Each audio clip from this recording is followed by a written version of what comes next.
but in true video game style, he's about to get another life. By 1994, Capcom has quite a bit of experience making games for the Super Nintendo. They know that they will have to do more than just re-release older games on the new system. Mega Man needs a makeover. I guess with every system you have to have some sort of major evolution because graphically you can do so much more. And the cool thing about Mega Man is he didn't go into 3D because you couldn't really quite yet. So instead what Capcom did was just give him a makeover and make him Mega Man X. Using elements of the original series, Capcom's designers add new moves.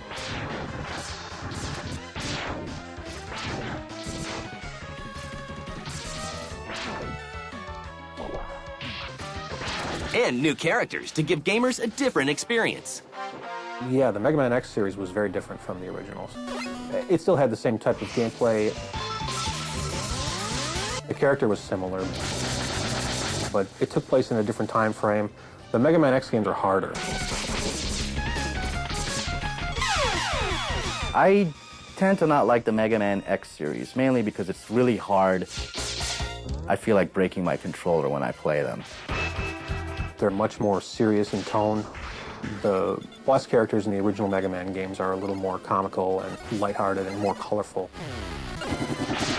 The Mega Man X characters are hard and metallic, and some of those games are brutally difficult.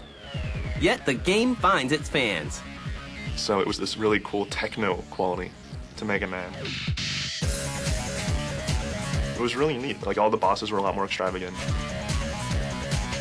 All the sprites were a lot more colorful. Instead of the basic Flame Man, you had like mantises and peacocks and all these really extravagant creatures and bosses that you really didn't expect in the Mega Man universe. But when they make a flamingo robotic, it's cool for some reason. Dr. Wily knew what he was doing. Mega Man X arrives in stores in 1994, and Mega Man fans take notice. Mega Man's popularity is on the rise, and Capcom releases two games only a few months apart, Mega Man X2 and Mega Man 7. For the first time, Capcom allows two separate series to continue simultaneously, both the X series and the Classic series. It got to a point where there was just a new Mega Man game coming out practically every year. I don't know if everybody was on top of that and was just continuing to buy all the Mega Man games, but the fact that there was a steady stream of games with that character in it, really guaranteed that he would continue to be successful even when the newer systems started to come out. Mega Man X3 arrives in stores less than a year later, but once again, the video game landscape is changing, and Mega Man will soon find himself homeless. By 1997, Nintendo has retired their Super Nintendo, and Sony's PlayStation is sending shockwaves through the industry. But Sony isn't exactly embracing Mega Man with open arms. I don't know if Sony's ever spoken about this policy on the record, but it's pretty well known that in the early days of the PlayStation, they really wanted to differentiate the PlayStation hardware from everything else that had come before it. And what that meant in a nutshell was 3D games as opposed to 2D games, which is what the Super NES and the Genesis were really known for. Sony does not like 2D games. That is very important to understand from their original standpoint on the PlayStation. It was important for Capcom to continue its formula of what worked, and 2D was what worked for them. So they originally did not want to do much for PlayStation because Sony did not want them to do anything for them. When Capcom approached them with Mega Man for the PlayStation in the US, and Sony shot him down. Capcom still moves ahead, and to mark the 10th anniversary of the Blue Bomber, they decide to release Mega Man 8, an update for the Classic series, for the Sega Saturn. Ready. Fearing the competition, Sony also agrees to release the game. But they have a condition. And Sony insisted that the PlayStation version of Mega Man 8 have something different, special, additional, that the Saturn version didn't have. They ended up including a commemorative booklet that showed all the different boss characters from various Mega Man games, just so that Sony could say, hey, the PlayStation version's got something the Saturn version doesn't have. Mega Man finally arrives on Sony's new console, but his next jump will be an unexpected one.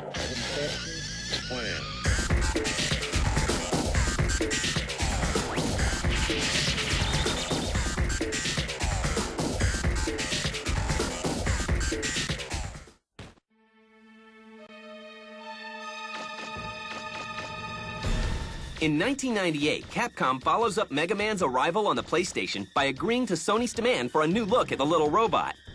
Wait a second. Where are you going, Mega Man? That's not the right way. But the overhaul will take some work. The Mega Man series is originally a 2D game, and trying to transform that 2D game into a 3D world. How would Mega Man look as he's jumping in a 3D world? How would he look as he's firing, running, all in this 3D world? So many different animations and movements you have to think about that aren't considered in 2D because they don't exist. If I was going to have to say there's one particular trait about the Mega Man Legends series that really stands out, it would have to be that you're on an adventure. I'm okay, well, everything's all right here. Trying to put Rockman in this new 3D world and have him interact with everything in a believable fashion and still have all the fans think, yes, that is in fact the Mega Man that I'm used to playing as. Trying to keep that image was very difficult. It's a game that utilizes 3D, a really free world where you can go and do anything you really want to. It's not very linear. And with this adventurous world inside the Mega Man Legends series, we figured that there's a lot of different kinds of action, not just destroying an enemy or defeating an enemy.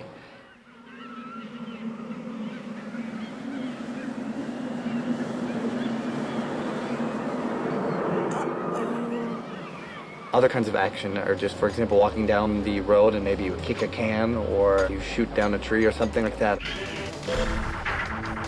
So that alone gave it a lot of freedom and made it a lot more of a huge whole new world and adventure. I think that's what really makes the Legends series stand out. Mega Man Legends is definitely, I would say it's the most underrated Mega Man game. I mean, it took Mega Man kicking and screaming into 3D gaming. Unfortunately, many don't agree. The graphics were not state-of-the-art, but they were decent at the time, and still Mega Man fans picked up on. It didn't sell as well as the 2D games, but it was something that at least made Sony happy that it was 3D on their platform. Boy, that new engine sure is something. Completely different from the old one. Following the leap into the third dimension, Capcom begins to look for other video game genres for their star to explore. First, Capcom sets their sights on the popular world of strategy gaming with the Mega Man Battle Network series. Actually, there was two things that were kind of problematic about Battle Network #1. First of all, there was never a game of its type before. There was no pattern to follow, no rough idea to go upon. If there was any type game, it was never really successful. They'd all failed. So to blend an action game along with the kind of fun you get from the Pokemon games,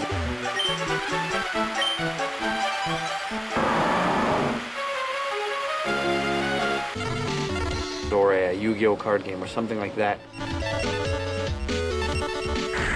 To blend those two elements together, just the right amount of balance to make the game fun, yet new and fresh, that was very difficult.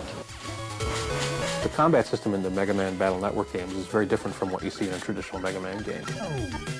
It's really an interesting variation from the type of gameplay that Mega Man is known for. But Capcom returns to the classic Mega Man style with the release of Mega Man Zero. Going back to that style of gameplay, it's a lot easier to understand what you have to do when you go into a game like that cold and you just pick up the controller for the first time. You run to the right and you beat guys up. You shoot, you jump on platforms. People are comfortable with that.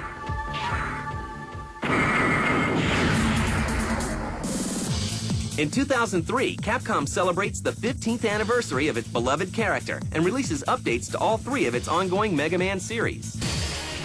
Mega Man X7,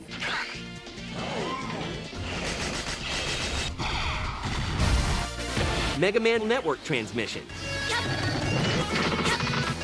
and Mega Man Zero 2. After 15 years as one of the most revered game characters, he shows no signs of slowing. But Mega Man is Capcom's biggest selling game series of all time. Mr. Megaman is a very appealing character. He's got just the right amount of zip and power. There are so many different Megamans that you're always going to find one that appeals to you. Mega Man's still around today is because he's one of the staples of gaming history. They're going to keep making them damn things until he dies. I don't know. He is what they live on still. There are so many games and so many fans of Mega Man that he's never going to die. I'm sure they're going to continue to do a lot more and a lot better Mega Man games. He's here to stay.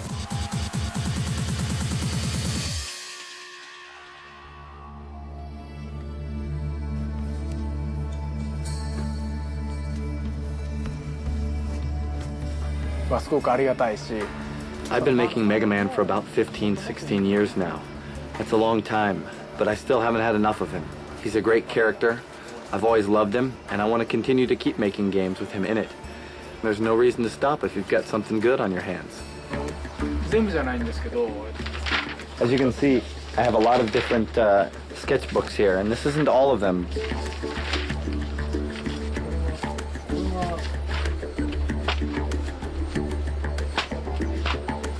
There's a lot of enemy characters that have gone unused, but the ideas do keep coming. So many books, so little time.